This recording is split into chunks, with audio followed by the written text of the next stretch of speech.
मंडळी नमस्कार। काल दिनांक 30 तारखेला आपलं लाईव्ह झालं आणि त्याचे प्रश्न जे आहेत ते आजच्या रेकॉर्डिंगमध्ये आपण त्याचे उत्तर देत आहोत। तर 30 ऑगस्टच्या लाईव्हचे प्रश्नांचे उत्तर त्यापूर्वी काल एक गोष्ट आपल्याकडनं सुटली ती म्हणजे हवामानाचा अंदाज। तर त्याचा SMS पाठवलाच होता।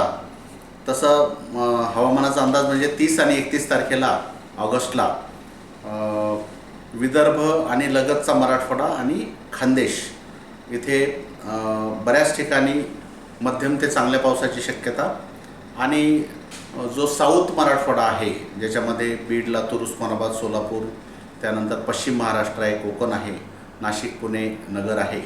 तर इथे हलक्या ते मध्यम पावसाची 30-31ला शक्यता आहे आणि 31 तारखेनंतर म्हणजे 1 सप्टेंबरपासून पावसाचं प्रमाण सगळीकडे कमी होईल। मग काही ठिकाणीच फक्त हलका पाऊस पडू शकतो। 1 सप्टेंबर ते 5 सप्टेंबर या आठवड्याच्या उर्वरित दिवसामध्ये सार्वत्रिक आणि मोठ्या पावसाची फारशी शक्यता नाही आहे। त्यानंतर मंडळी दुसरं की येणाऱ्या सोमवारी म्हणजे 6 सप्टेंबरला पोळा आहे। पोळा हा शेतकऱ्याचा मोठा सण असतो आणि पोळा संध्याकाळी साजरा केला जातो। त्यामुळं आपलं येणाऱ्या सोमवारचं आणि पोळ्याला अमावस्यासुद्धा असते। त्यामुळं येणाऱ्या सोमवारचं म्हणजे पोळ्याच्या दिवशीचं लाईव्ह जे आहे ते आपण 2 दिवस आधी म्हणजे शनिवारी दिनांक 4 सप्टेंबरला आपण जे सोमवारचं लाईव्ह आहे तर ते 2 दिवस आधी म्हणजे शनिवारी दिनांक 4 सप्टेंबरला संध्याकाळी 7 वाजता घेऊ। आपल्याला ते रविवारी सुद्धा करता आलं असतं पण रविवारी खांदेमळण असते तेव्हासुद्धा संध्याकाळी शेतकरी घाईत असतात। त्यामुळं आणि परत बऱ्याच शेतकऱ्यांना अमावस्येनंतरच्या फवारणीची तयारी करायची असते आणि आपण सांगितलं आहे किंवा किडीचं प्रेशर पाहून मग आपण त्या फवारणीचं लाईव्हमध्ये आपल्याला सविस्तर सांगू। तर पुढचं लाईव्ह सोमवारच्या ऐवजी म्हणजे सोमवारी 6 सप्टेंबरच्या ऐवजी पोळ्याच्या दिवशीच्या ऐवजी 2 दिवस आधी शनिवारी दिनांक 4 सप्टेंबरला संध्याकाळी 7 वाजता आपण घेणार आहोत। त्यानंतर अजून मला काही गोष्टी सांगायच्या आहेत। त्यातली महत्त्वाची गोष्ट म्हणजे आता कापसाची वाढ मोठी झाली आहे। फवारणी करताना अत्यंत काळजी घ्या, विषबाधा होणार नाही। आपण स्वतः फवारणी करत असो की मजूर असो, विषबाधा कोणालाच होणार नाही याची काळजी घ्या। कारण मजुराला जरी विषबाधा झाली तर त्याची जबाबदारी शेतमालकाकडं सरकारनं टाकलेली आहे।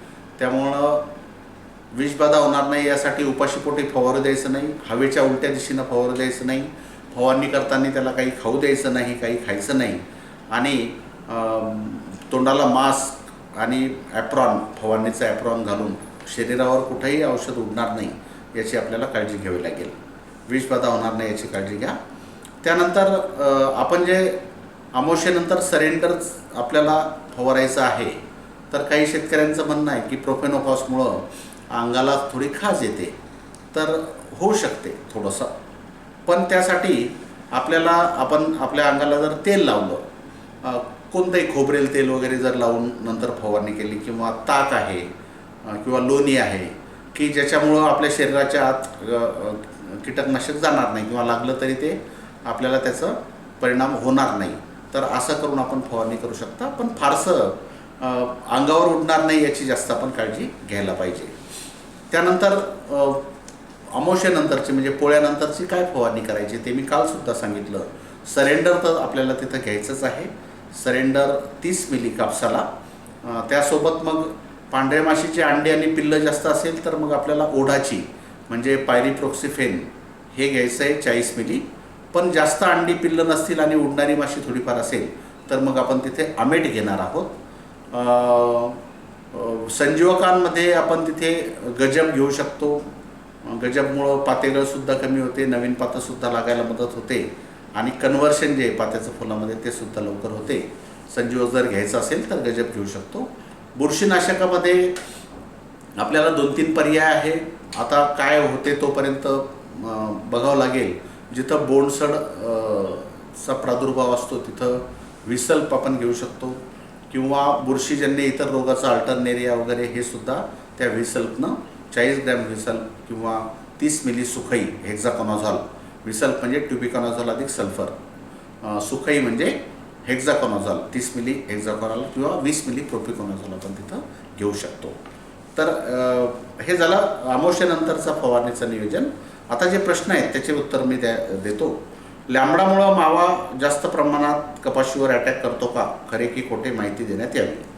असं काही नाही आहे लॅम्बडामुळं माव्याचा अटॅक वाढतो असं नाही, किंवा प्रोफेनोफॉसनं किंवा कोराजननं फुलं जळतात असंही नाही आहे, किंवा म्हणजे बरेच गैरसमज जे आहेत ते काही विशिष्ट लोकांनी गैरसमज पसरवलेले. तर हे गैरसमज आपण दूर ठेवावेत. आम्ही ज्या शिफारसी करतो या खूप विचार करून, बऱ्याचसे प्रयोग करून, बऱ्याचशा ट्रायल घेऊन त्याच्यानंतर शिफारस करतो. त्यामुळं आपल्याला नुकसान होणारी शिफारस आम्ही कधीच करणार नाही. त्यामुळं मावा जास्त वाढतो हे चुकीचं आहे. कोणी तुम्हाला सांगत असेल तर त्याला मला सिद्ध करून दाखव, नाहीतर मग आम्ही तुम्हाला सिद्ध करून दाखवतो, असं काही होत नसते. तुम्ही सांगितले औषध डिझायर विसल्प इमान गजब, खूप छान रिझल्ट मिळाला, धन्यवाद सर. अमावस्याचा फवारा सांगा, कुठे कुठे मिलीबग पण आहे. हां, तर आपण जे म्हणजे आधी मागच्या आठवड्यात जे सांगितलं होतं थ्रिप्ससाठी डिझायर विसल्प इमान आणि गजब, तर याचे खूप सुंदर शेतकऱ्यांना रिझल्ट्स आले. फक्त जिथे नागमोडी फवारणी झाली नाही, कापसाला फवारणी करताना आता कापसं वाढलेत, त्यामुळं दोन्ही बाजूनं फवारणी झाली पाहिजे. एकाच बाजूनं फवारणी झाली तर 30-40% भाग जो आहे तो सुटतो आणि तिथली कीड जी आहे ती परत वाढते. त्यामुळं दोन्ही बाजूनं फवारणी होणं महत्त्वाचं आहे. जर चांगली फवारणी झाली असेल तर या फॉर्म्युल्याचा खूपच सुंदर रिझल्ट शेतकऱ्यांनी पाहिला आहे. फक्त फवारणी व्यवस्थित व्हावी. दुसरी गोष्ट म्हणजे थ्रिप्स मेला की नाही, आधी फवारणीच्या आधी किती थ्रिप्स पानाच्या मागं आहेत आणि फवारणी झाल्यानंतर किती आहेत ते पाहावं. पानं कडक झाले, पानं काळे झाले, पानं लाल झाले, पानं चिरले तर ते काही ताबडतोब दुरुस्त होणार नाही, त्याला वेळ लागेल. शेंडा जर चांगला निघाला म्हणजे आपल्याला कंट्रोल चांगलं मिळालं आहे. सर माझी मागच्या अमावस्याला फवारणी झाली आपण सांगितल्याप्रमाणे, आता मला डायरेक्ट पुढच्या अमावस्याला फवारणी करायची आहे तर कोणती करावी. मी ते सांगितलं आहे काय करायचं आहे. पारंपरिक पद्धतीनं तूर पेरली आहे, तुरीचे शेंडे खुडता येईल का. हां, सोयाबीनची वाढ थांबली असेल तर तुरीचे शेंडे खुडू शकता. सर व्हॉट्सॲपवर मेसेज येत नाही, आपण व्हॉट्सॲपचे मेसेज बंद केले आहेत. याचं कारण जवळपास 50,000 शेतकऱ्यांचे व्हॉट्सॲप नंबर आपल्याकडे आहे. जर कुठला मेसेज पाठवतो म्हटलं तर ते ताबडतोब हँग होते आणि त्यामुळं टेलिग्राम चालू केलं आहे. व्हॉट्सॲपसारखं किंवा व्हॉट्सॲपपेक्षाही चांगली सुविधा या टेलिग्राम चॅनलवर आपल्याला मिळू शकते. त्यामुळं आपल्याला इथून पुढं अपडेट्स पाहिजे असतील, काही जरी माहिती पाहिजे असेल तर आपण टेलिग्रामचा वापर करा. त्या टेलिग्रामवर आम्ही सगळी माहिती तुम्हाला पाठवत राहतो. तिथून बंद करा. उडदावरती काळे डाग आणि काही प्रमाणात शेंगा खराब झाले आहेत. तर काळे डाग पडलेत म्हणजे तुम्ही विसल्प घेऊ शकता, ट्युबिकोनाझॉल सल्फर 40 ग्रॅम. त्यानंतर नमस्कार सर, मी देवीदास करडे, तुम्ही खूप चांगली माहिती सांगत आहात. तुमच्या सल्ल्यानं माझी कपाशी खूप चांगली आहे. आज रोजी कपाशीला 70 ते 80 दोड्या पक्क्या आहेत. आता बोंडसड होणार नाही यासाठी उपाय सांगा. तर बोंडसडसाठी बघा काय काय फेवरेबल वातावरण, त्याला पोषक वातावरण काय असतं. जास्त कापसाची दाट लागवड जर झाली किंवा झिमझिम पाऊस जास्त दिवस पडला किंवा दमट वातावरण आहे किंवा बग जे रेड कॉटन बग असते तशी कीड यांना बोंडाला जर जास्त प्रमाणात छिद्र केलेले आहेत तर बोंडसड होते. आणि त्यासाठी आपण जे बुरशीनाशक आता सांगत आहे त्या बोंडसडीचा सुद्धा विचार करून सांगतोय. त्यामुळं आता तुम्ही हे ट्रायझोल ग्रुपमधलं म्हणजे तुमचं विसल्प आहे किंवा सुखई आहे किंवा प्रोपिकोनॅझॉल आहे किंवा कॉपर ऑक्सिक्लोराईड याच्यासोबत जमते का नाही अमावस्येच्या फवाऱ्यामध्ये ते मी तुम्हाला शनिवारी सांगेल. त्याच्या ट्रायल्स आम्ही लावलेले आहेत. तर हे बुरशीनाशकं तुम्ही तिथं घेऊ शकता बोंडसड रोखण्यासाठी. चांगल्या उत्पादनासाठी सोयाबीन पिकाच्या झाडाची उंची किती असायला पाहिजे. आमचा असा समज आहे की उंची जास्त असली की उत्पादन जास्त होते. बघा, उंची कुठल्याही झाडामध्ये त्याच्यापेक्षा त्याला फळं किती लागतात हे महत्त्वाचं आहे. उंची तुमची सोयाबीनची खांद्या इतकी झाली आणि एका इतीवर जर त्याला शेंगा लागत असेल तर उत्पादन वाढणार नाही. इंटरनोड डिस्टन्स जे म्हणतो आपण, इंटर ब्रँच डिस्टन्स, ते कमी असलं पाहिजे. तर जातींच्या वैशिष्ट्यानुसार त्याची उंची असते साधारणतः 2 फुटापर्यंतच्या सोयाबीनला एकरी 10-12 क्विंटल पिकते. 2.5 फुटाचं जर असेल तरी त्याला हे होते. शेंगाचं प्रमाण किती लागते, दाट शेंगा किती लागतात त्याच्यावर आपलं उत्पादन अवलंबून असतं. सर बिग बी पाण्यामध्ये पूर्णपणे विरघळत नाही, नाही का? तर बिग बी पूर्णपणे विरघळतं, पण याला लक्षात ठेवा, मी मागच्या 2-3 लाईव्हमध्ये सांगितलं, बिग बी वापरताना आपल्याला हळूहळू थोडं बिग बी सोडावं लागेल आणि पाण्यात मिसळून घ्यावं लागेल त्याला. जर एकदम तुम्ही बिग बी टाकलं तर त्याचा गोळा तयार होतो आणि मग तो गोळा विरघळणार नाही. त्यामुळं बिग बी नेहमी हळूहळू थोडं टाकायचं आणि पाणी हलवत राहायचं. तुम्ही पहा, बिग बी जर टाकलं, तुम्ही एकदम जर टाकलं आणि गोळा झाला, तिथं हात जर पाण्यात टाकला तर एकदम गरम पाणी झालेलं राहील. ते त्याच्या प्युरिटीचं लक्षण आहे. त्यामुळं तुम्ही असं न करता थोडं बिग बी टाका आणि हलवत राहा, मग तुम्हाला त्याचा फायदा चांगला होईल. सर कपाशीवरील थ्रिप्ससाठी बायो 303 चालते का? मी या बायोलॉजिकल प्रोडक्टची शिफारस कधी करत नाही, उलट मी त्याचा विरोध करतो. कारण बायोलॉजिकल कुठलंही उत्पादन नाही आहे, याच्यात केमिकलच आहे. जास्त किंमत घेऊन आणि कमी डोस करून आपण असे उत्पादनं वापरल्यापेक्षा आपण सरळ केमिकल जर वापरलं तर त्याचा निश्चित चांगला फायदा होतो. त्यामुळं मी अशा उत्पादनांची शिफारस करत नाही. सर मी कपाशीला युरिया देणार नाही असे ठरवले आहे, तर कपाशी हिरवीगार कशी राहील याकरिता औषध सांगा. युरिया म्हणजे नत्र दिल्याशिवाय हिरवेपणा टिकून राहत नाही. आणि नत्र हे फक्त हिरवेपणाच नाही, तर उगवल्यापासून तर बोंड पक्व होईपर्यंत त्याचं वेगवेगळ्या अवस्थेमध्ये वेगवेगळं काम असते. त्यामुळं असं तुम्ही ठरवू नका युरिया द्यायचा नाही. ठीक आहे, मग युरिया नाही द्यायचा तर नत्राची कमतरता तुम्ही अमोनियम सल्फेटच्या माध्यमातून पूर्ण करू शकता. पण अमोनियम सल्फेटपेक्षा युरिया हा स्वस्त आहे. त्यामुळं मला असं वाटतं की प्रमाणशीर युरिया द्यायला हरकत नाही. जास्त अतिरेकी युरिया देऊ नका. NPK खत टाकल्यानंतर किती दिवसांनी लागू होते व किती दिवस चालतं? नायट्रोजन हा लवकर लागू होतो 48 ते 72 तासामध्ये. फॉस्फरस आणि पोटॅश जे बल्क फर्टिलायझर आहे, म्हणजे DAP 12-32, 16-14, 35-14, 20-20-0-13 वगैरे जे काही खतं आहेत, तर याच्यामधला फॉस्फरस 30 दिवसाच्या पुढे आणि पोटॅश साधारणतः 35-40 दिवसाच्या पुढे पिकाला मिळणं चालू होतो. आपण सांगितल्याप्रमाणे कपाशीसाठी नियोजन केले आहे. कापूस चांगला आहे, चांगली गोष्ट आहे. तुरीचे शेंडे खुडले पण तूर वाढतच नाही. टॉपअपचा फवारा पण मारला, पण आता 25 दिवस झाले, तर परत शेंडे खुडणी करावी का राहू द्यावी? जर आपल्याला असं वाटत असेल की वाढ कमी आहे तर मग नका शेंडे खुडू. पण तुरीच्या वाढीपेक्षाही त्याला फांद्या किती ते महत्त्वाचं आहे. आपण शेंडे खुडत नव्हतो तेव्हा आपली तूर डोक्याच्या वरती जायची, 10-10 फूट वाढायची आणि तिचा भांग पडायचा. या बाजूने 4-5 फांद्या, या बाजूने 4-5 फांद्या. ते काही फायद्याचं नाही. त्याला फांद्या किती लागतात ते जास्त महत्त्वाचं आहे. वाढ उंच किती होते त्यापेक्षा फांद्या किती लागतात ते जास्त महत्त्वाचं आहे. कापसाला 1261 जागी 2% DAPची फवारणी केली तर चालणार का? हो, चालेल. तूर पिकासाठी आपण 3 फवारणीची शिफारस केली आहे. त्यासाठी कीटकनाशक इमामॅक्टिन सांगितले आहे, तसेच पांडा सुपर पण सांगितले आहे. हे दोन्ही एकत्र घ्यायचे की दोन्हीपैकी एक घ्यायचं? तर तुरीच्या फवारणीवर आपण एक स्पेशल व्हिडिओ बनवू. सध्या फवारणीची वेळ आली नाही आणि तुरीच्या फवारणीचं व्यवस्थापन जर आपण व्हाईट गोल्ड पॅटर्न पद्धतीनं केलं तर निश्चित आपल्या उत्पादनामध्ये खूप चांगली वाढ होईल. आणि याच्यासाठी सध्या परिस्थिती नाही, आपल्याला तूर जेव्हा कळी अवस्थेत आहे तिथून पुढं फवारायचं आहे. त्यामुळं योग्य वेळी किंवा पुढच्या लाईव्हमध्ये वगैरे आपण तुरीच्या फवारणीवर विषय घेऊया. सर माझा कापूस हा वरच्या बाजूला शेंड्यावर आंबाडीच्या पानासारखा होत आहे. 3 फवारणी झाले, तणनाशक वापरले नाही. बघा, आंबाडीचे पानासारखे कापसाचे पानं जर झाले तर 100% त्यात तणनाशकाचा अंश आहे. तुम्ही जरी तणनाशक वापरलं नसेल तर पंप तणनाशकाचं असेल किंवा बाजूच्यानं वापरलं असेल, शेजारच्यानं वापरलं असेल किंवा काय जे आहे, पण तणनाशक चुकीचं आल्याशिवाय असे पानं होत नाही.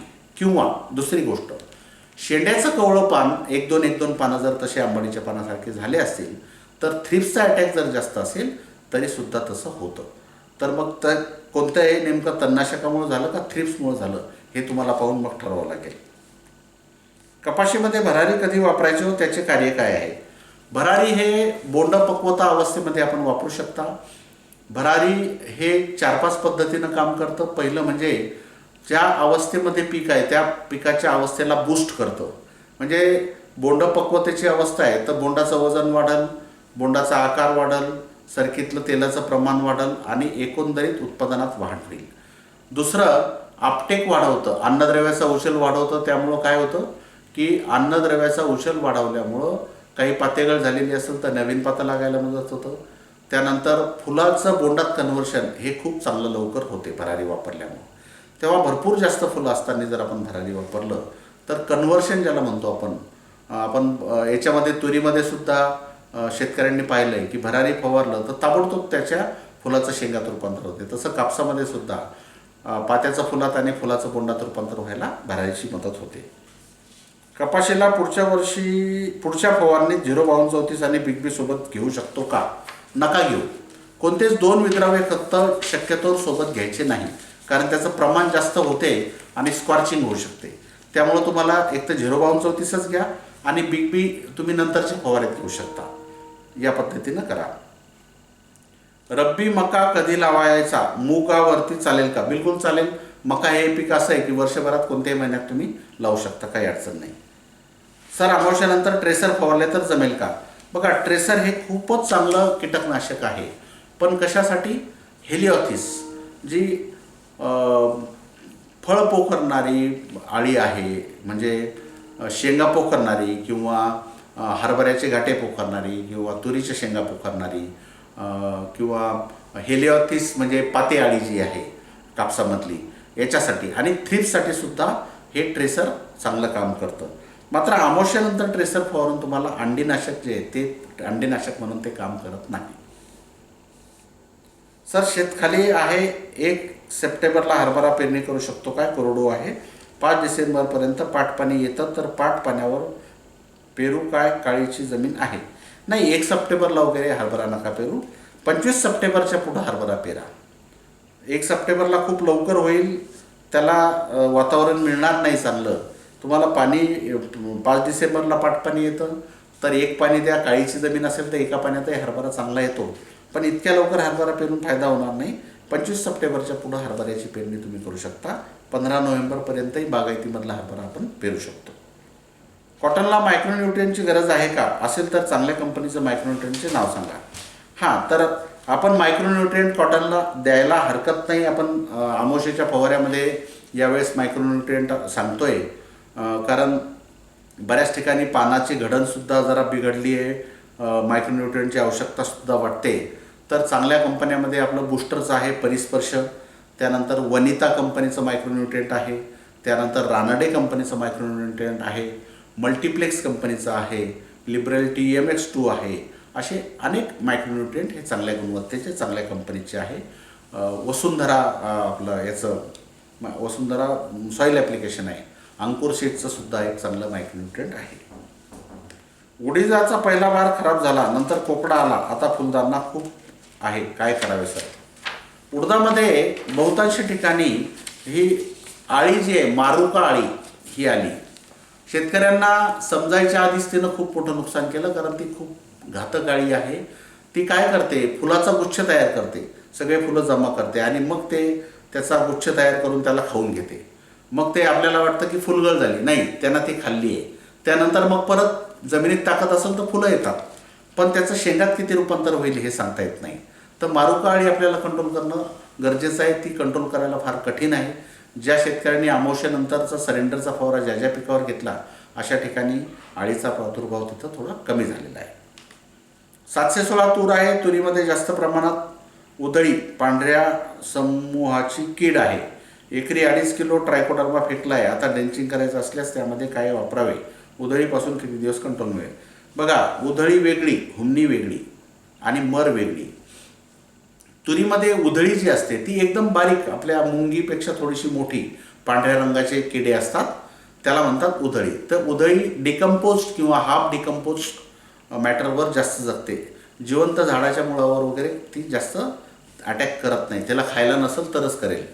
हुमणी वेगळी. हुमणी आळी ही साधारणतः करंगळीच्या आकाराची किंवा त्याच्यापेक्षा थोडी छोटी, समोर 3 पायाच्या जोडी, मागे 2 जोडी अशा असतात, तर ही हुमणी आळी आहे.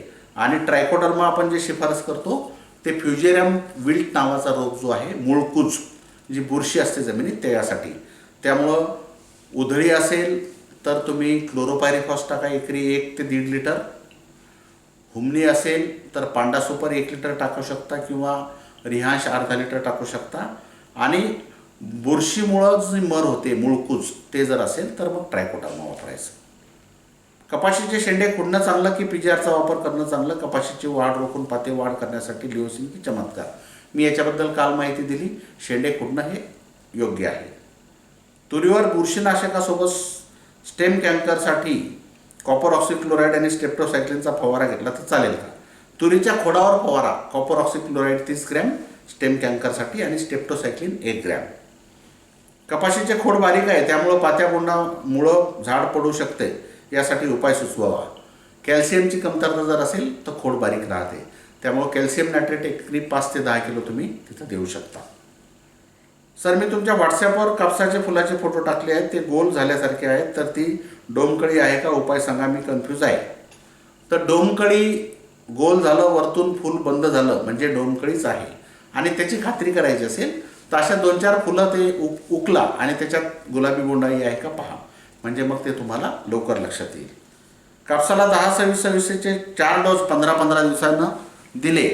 आजचा 4था डोस दिला तर मला युरिया द्यावा लागेल का? मी मॅग्नेशियम एकरी 7 किलो 4थ्या डोसला दिले.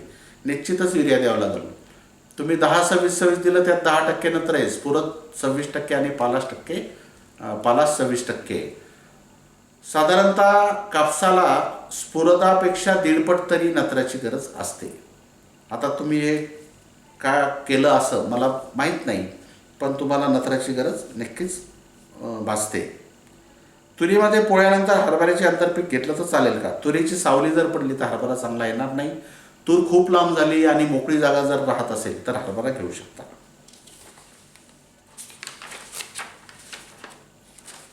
कपाशी कमरे इतकी आहे, लिओसिन फवारले तर चालेल का? फवारू शकता. कपाशीमध्ये खताच्या शेवटच्या डोसमध्ये युरिया अधिक मॅग्नेशियम सल्फेट अधिक बिग बी हे तीनही एकत्र करून देता येईल का? देऊ शकता. युरिया आणि काय करा, युरियामध्ये मॅग्नेशियम सल्फेट जर टाकलं तर पाणी सुटेल युरियाला. मग त्यासाठी मॅग्नेशियम सल्फेट आणि बिग बी थोड्याशा शेणखतात टाका आणि नंतर ते युरियासोबत मिक्स करा आणि मग द्या. आणि शेवटच्या खतामध्ये हे आपल्याला दिलेलं जास्त फायद्याचं राहील. मी तशी कालही शिफारस केली की बिग बी जे आहे हे शेवटच्या खताच्या डोसमध्ये आपण दिलं तर जे मॅग्नेशियम आणि पोटॅशच्या कमतरतेमुळं लाल पानं होतात ते होणार नाही. सर, तुम्ही दिलेल्या फॉर्म्युल्याची फवारणी केली पण थ्रिप्स कंट्रोल झाला नाही. मी सांगितलं तुमचा थ्रिप्स कंट्रोल झाला नाही तर याच्यापेक्षा चांगला कोणताच जगात फॉर्म्युला नाही. एकतर तुम्हाला थ्रिप्सची ओळख नसेल, म्हणजे मागच्या बाजूनं तुम्ही पानं पाहिले नाही, फक्त पानं जरगट आहे व पानं लाल पडले, पानं कडक आहे म्हणून रिझल्ट मिळाला नाही असं वाटत असेल, किंवा तुमची फवारणी व्यवस्थित झाली नसेल, दोन्ही बाजूनं फवारलं नसेल, किंवा तिसरी शक्यता अशी असू शकते, तुम्ही औषधं माणसाला दिले आणि फवारायला सांगितलं, त्यांना घरच्या वावरात औषधं फवारले आणि तुमच्या शेतात नुसताच पंप फिरवला, असंही असू शकतं. असे अनेक अनुभव आम्हाला आहेत आणि या फवारणीचे रिझल्ट चांगले आल्याचे शेकडो प्रतिक्रिया आपल्याकडे आहेत. तुम्हाला लाईव्हमध्ये दिसतील, कमेंटमध्ये दिसतील, सगळीकडे दिसतील. कापसामध्ये मूग पेरला आहे, तो उपटून तिथंच राहू देऊ की बाहेर वावराच्या फेकावा? तिथंच राहू द्या, त्याचं खत तयार होईल. तुरीमध्ये फवारणीसोबत कोणती खतं वापरावी? तुरीचं पूर्ण फवारणी व्यवस्थापन आपण नंतर सांगूया. सोयाबीनवर आळ्या जिवंत आहेत पण हालचाल करीत नाही, पण औषध मारलं नाही, काय कारण असेल? त्या प्युपेशनमध्ये जायच्या तयारीत असेल, कोश अवस्थेमध्ये जायच्या आधी त्याची हालचाल कमी होते, मंदावते आणि नंतर बंद होते आणि नंतर त्याचा कोश तयार होतो. त्यामुळे औषध जरी नाही मारलं तरी त्याची हालचाल बंद दिसत असेल. चांगलं ऑब्झर्वेशन आहे तुमचं. तुरीचे शेंडे खुडता खुडता 1-2 जण जखमी झाले तर शेंडे खुडायला कोणी तयार होत नाही, तर आता त्यासाठी उपाय सांगा. खुडणी कशी करावी किंवा फांद्या वाढण्यासाठी काय करावं? तर मी कालसुद्धा सांगितलं, तुरीचे खुडणीचे मशीन्स हे वापरताना फार जपून काळजीपूर्वक वापरा, नाहीतर वापरूच नका. तुम्ही विळ्याने शेंडे खुडू शकता, आपल्या बांबूच्या कमटीने शेंडे खुडू शकता, किंवा मग टॉपअप वापरलं तुम्ही फवारणीमध्ये तरी शेंडे तुमच्या फांद्याची संख्या वाढेल. पण रिस्क घेऊ नका, त्या मशीनचा वापर खूप काळजीपूर्वक करा. कपाशीला पावडर कमी येते, पावडर जास्त येण्यासाठी उपाय सांगा. तुम्ही नक्कीच बुलढाणा जिल्ह्यातले किंवा जालना जिल्ह्यातले असाल. बुलढाणा जिल्ह्यातला घाटावरचा भाग किंवा जालना जिल्ह्यातला जालना तालुका आहे, भोकरदन आहे, जाफराबाद आहे, इथे बोरॉनची जमिनीमध्ये कमतरता आहे. त्यामुळं आपल्याला बोरॉन 20 ग्रॅम फवारणीमध्ये 1-2 वेळेस वापरावं लागेल, किंवा अर्धा किलो बोरॉन हा जमिनीमधून ड्रेंचिंग करावे लागेल. सोयाबीनच्या शेंगावर डाग आहेत, रोग कोणताच नाही, तर आता बुरशीनाशक आणि बिग बी सोबत घेतलं तर चालेल का? तर शेंगावर डाग आहे म्हणजे रोग आहे, म्हणजे बुरशीनाशक घ्यावं लागेल. मग त्याला व्हिसल्फ म्हणजे ट्युबिकॉनॉझोल अधिक सल्फर आणि बिग बी सोबत घेऊ शकता. तुरीच्या शेतात सर्वच झाडं सुकले आहे, आता काय उपाय करावा? पाणी साचलं असेल, पाणी जास्त झालं तर झाडं सुकतात, किंवा मग फ्युजेरियम विल्ट आहे, त्याबद्दल मी सविस्तर माहिती सांगितली आहे. असं पानबसन किंवा चिभाड जमीन असेल तर बेडवर याच्यानंतर तूर लावा. पाऊस चांगला येत आहे सर, खर्च खूप झाला, आता तर असं वाटतंय की हातात काहीच येणार नाही, सगळा कापूस गेला हातचा, आम्हाला एकही पाऊस चांगला झाला नाही सर, चिंता होत आहे, काय करावं? पाऊस चांगला येत नाही, अच्छा. तर आता माहीत नाही आपण कुठून हा प्रश्न विचारला आहे, पण 30 आणि 31 ऑगस्टला बऱ्यापैकी पावसानं कव्हर केलं आहे, त्यामुळं असं हताश होऊ नका.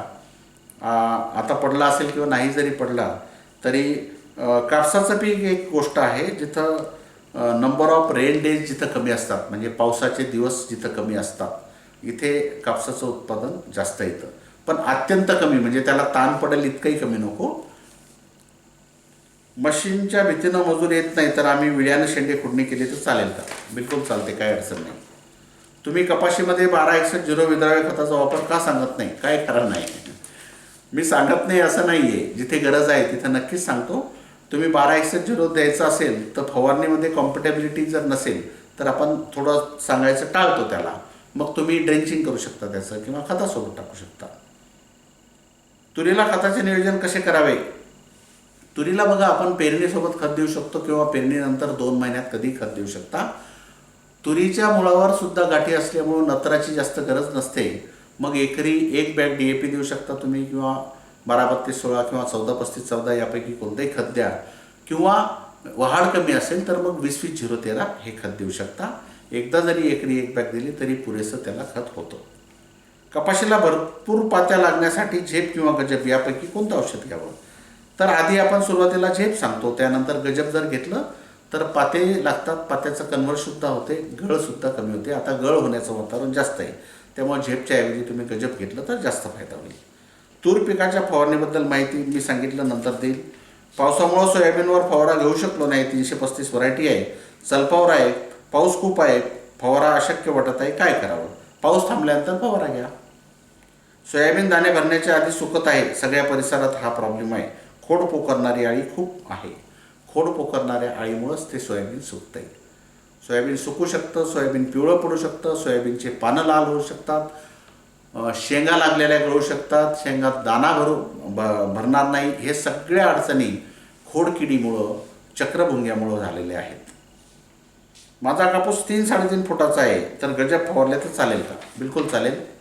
तुरीच्या प्रत्येक झाडाला स्टेम कॅन्कर आहे, याचं कारण काय आहे, कसं हा रोग होतो? तर स्टेम कॅन्कर हा एक कॅन्सर ज्याला म्हणू आपण, बुरशीजन्य रोग आहे.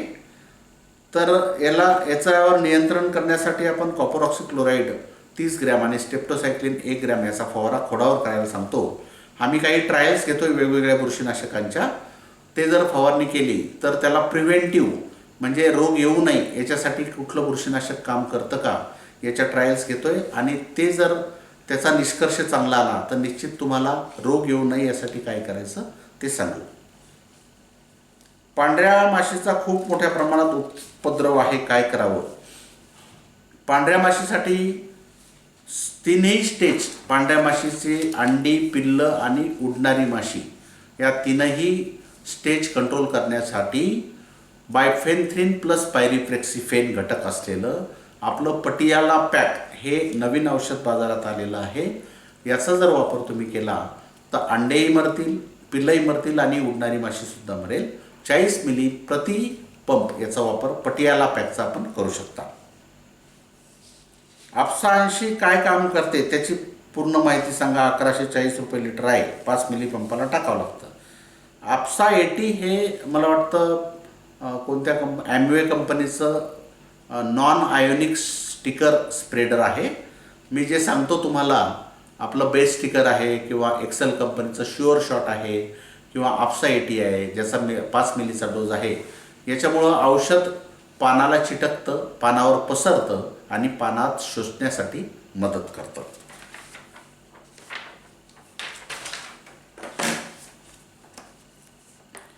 कपाशीमध्ये अमावस्येनंतरच्या फवारणी प्रोफेनोफॉस सोडून दुसरे रसायन कोणते चालेल का? बोंडअळीसाठी. बोंडअळीच्या अंड्यासाठी आपल्याला प्रोफेनोफॉस किंवा थायोडिओकार्प हे दोनच पर्याय आहेत. थायोडिओकार्प हे थोडंसं महाग आहे आणि त्यांना इतर कीड कंट्रोल होत नाही, त्यामुळं आपण नेहमी सरेंडरची शिफारस करतो. सोयाबीनला शेंगा झालेल्या आहे, अजून फवारणी करावी का? खोड अळीचा अटॅक आहे का? त्यानंतर पांढरी माशी माव्याचा अटॅक आहे का? त्यानंतर स्पोडोप्टेरा किंवा पानं खाणारी शेंगा खाणारी अळीचा अटॅक आहे का? हे बघा, आणि हा अटॅक असेल तर मग फवारणी करायची गरज पडू शकते. कपाशी लाल पडली आहे, थ्रिप्समुळे लाल पडली आहे. थ्रिप्सची ओळख पहिले जाणा. कोणती कीड येते, त्यांना नुकसान काय होतं ते आपण जाणल्याशिवाय आपण त्याचं नियंत्रण चांगल्या पद्धतीनं करू शकत नाही. पाऊस चालू आहे त्यामुळं आता धुई पडणारच आहे, तर त्यासाठी उपाय योजना सांगाव्या. धुई पडणार तर मोठं नुकसान धुई करते. फुलं जे आहेत ते गळून जातात, चिकटतात किंवा फुलगळ होते, तर त्यासाठी बुरशीनाशकाचा फवारणीमध्ये उपयोग करू शकता. उडीद पिकावर फवारणी 3 वेळा फुलं लागली पण त्याची शेंगात रूपांतर झालं नाही, काय करणार? फुलं ते खाऊन घेतले, तुमचे फुलं लागले आणि मारुका अळीनं खाऊन घेतले, त्यामुळं शेंगा लागल्या नाही. माझ्या तुरीची खूप वाढ झाली आहे, 716 बुस्टर आहे, 2 छाटणी 3री छाटणी करावी का? बिलकुल करा, काही अडचण नाही. 80-85 दिवसापर्यंत तुम्ही करू शकता. फक्त 711 ही लवकर येणाऱ्या जातीची छाटणी 75 दिवसापर्यंत, इतर जातींची तुम्ही 80-85 दिवसापर्यंत करू शकता. कांदा पिकात हुमणी अळीचं नियंत्रण कसं करावं? ड्रेंचिंग करावं लागेल. रिहांश एकरी 1/2 लिटर. कसं ड्रेंचिंग करायचं ते तुम्ही बघा, पण ड्रेंचिंग केल्याशिवाय तुम्हाला तिथं उपाय नाही आहे.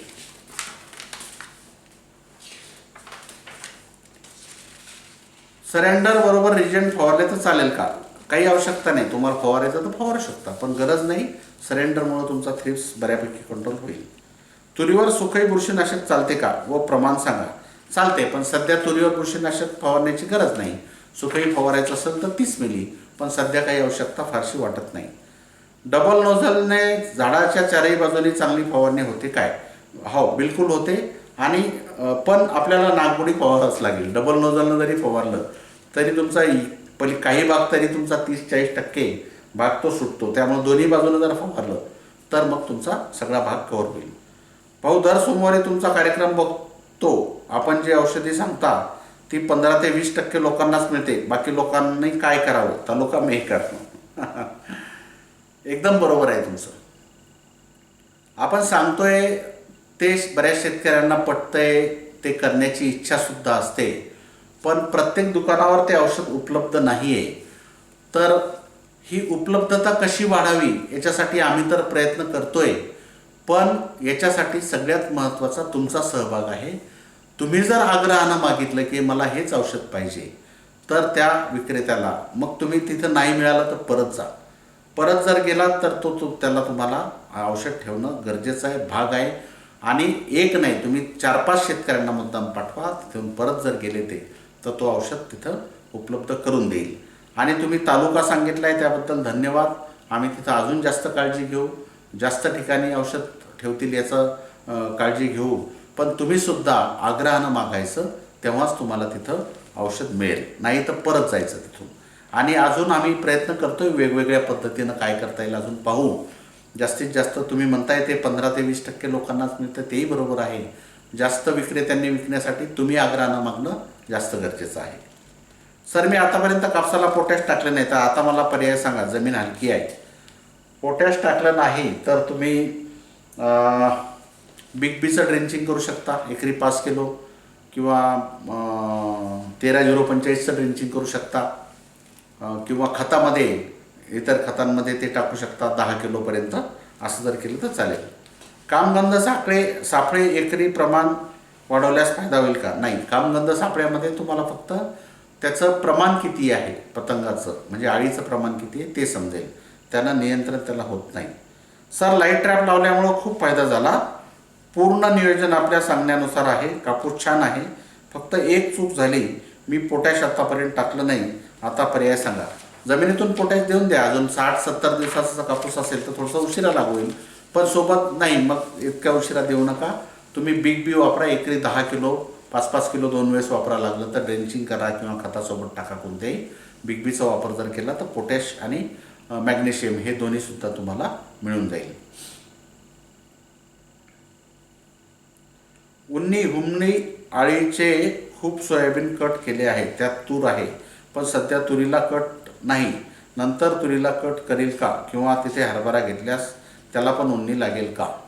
आता ही उन्नी जी आहे, हुमणी आळी जी आहे, हिचं मी तुम्हाला बरेच वेळेस लाईफ सायकल सांगितलं, मे महिन्यातच सांगितलं. यावर्षी हुमणी आळीचा अटॅक जास्त राहील.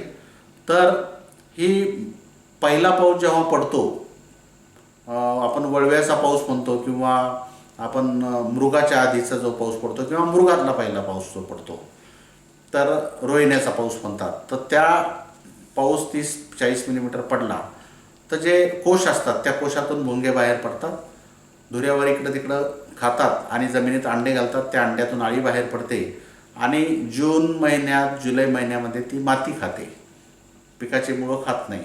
आणि साधारणतः ऑगस्टमध्ये ती थोडीशी मोठी झाल्यानंतर मुळं खाते.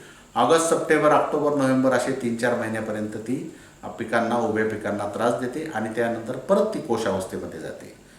त्यामुळं तुम्हाला तुरीबद्दल भीती वाटत असेल तर तुम्हाला ड्रेंचिंग करावं लागेल. हरभरा तुम्ही उशिरा पेरला तर एखाद्या वेळेस हरभऱ्याला तो त्या सुप्तावस्थेमध्ये गेला तर नुकसानही होणार नाही. पण तूर तिथं असेल तर मग तुम्हाला अर्धा लिटर रिहांश किंवा 1 लिटर पांडा सुपर किंवा दोन्ही सोबत आपण त्याचं ड्रेंचिंग करू शकतो. सोयाबीनला 75 दिवस झाले, दाना भरण्यासाठी 0050 घेता येईल का? कारण पानं पिवळे होणं सुरू झाले, 5% पानं पिवळी झाली आहेत. 75 दिवसात पानं पिवळे होत नाही. 9305 जर असेल तर ठीक आहे, पानं किंवा 9560 असेल तर होऊ शकतं. पण 0050च्या ऐवजी 13045 घ्या किंवा बिग बी घ्या, त्याचा जास्त फायदा तुम्हाला तिथं होईल. नमस्कार सर, खूप महत्त्वाचा विषय. सोयाबीनवर खूप प्रमाणात अमरवेल आहे. मी व्हॉट्सॲपवर फोटो पण टाकले आहे. अमरवेल त्याचं नावच अमर आहे. त्याला कुठलं तणनाशक नियंत्रित करत नाही. त्याला वेचणे आणि फेकणे हा पहिला उपाय आहे. दुसरा उपाय, ज्या पिकावर त्या अमरवेल वेतो त्याचं जेव्हा आपण थ्रेशिंग करतो मळणी यंत्रातून, तेव्हा त्याचं बी खाली पडते, जाळीच्या खाली, आणि हे बी 20 वर्षापर्यंत जगू शकतं. 20 वर्षात कधी उगू शकतं. त्यामुळं जे बी पडलंय त्याला नष्ट करणे, जाळून टाकणे हा एक उपाय आहे. पहिला उपाय म्हणजे अमरवेल सगळा वेचून बाहेर फेकणे, शेताच्या जाळून नष्ट करणे. दुसरा उपाय, थ्रेशिंग केल्यानंतर जे बारीक बी पडतं ते नष्ट करणे, जमिनीत गाडणे किंवा जाळून टाकणे. तिसरा उपाय, आपल्या शेतात जर मेंढ्या शेळ्या आपण चारत असेल तर ते काही वर्ष आपल्याला बंद करावं लागेल. त्याच्या लेंड्यामधून त्या बियाचा प्रसार जास्त होतो. कपाशीमध्ये हुमणी आळी प्रति तास 7-8 निंदन करतेवेळी सापडली, काय करावे? याचा वाईट परिणाम होईल का? होऊ शकतो. तिनं एकदा खोड खाणं चालू केलं तर झाडं सुकणं चालू होतील.